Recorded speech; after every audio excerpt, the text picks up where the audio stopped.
होश में रह सरे बेटा। अरे ढेर दिन से बोलत नहीं कि अब नहीं बर्दाश्त होई। जे हमारा खिलाफ बोली ओकरा में सीधे बास होई।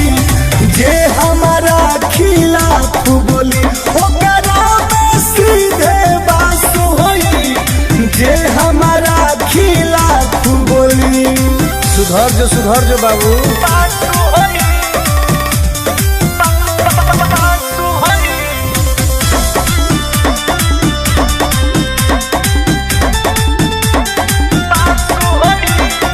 जोनी सिखाऊ खिलाड़ी के कैसे खेलल जाला रे। हम रेली तो केहू से ना झेलल जाला रे। हम एक मास्टर है बाबू। अरे जोनी सिखाऊ खिलाड़ी के कैसे खेलल जाला रे। हम रेली तो केहू से ना झेलल जाला रे। बुझली। अरे डालू दे हम तो डोम फुली करो ऊपर नीचे सासु होई। जे हमारा खिलाफ बोली ओकरा में सीधे बासु होई।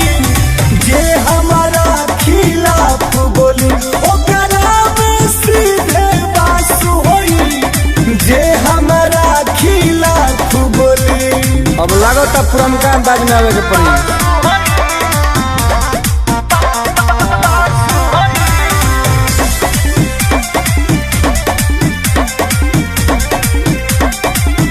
अरे सूतल शेर के पीठ पहथवा धइल ना जाला।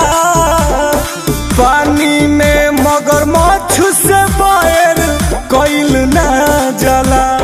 ई बात तोर पापा सिखले निखन का रे। अरे सूतल शेर के पीठ पहथवा धइल ना जाला। पानी में मगरमच्छ से बैर कइल ना जाला।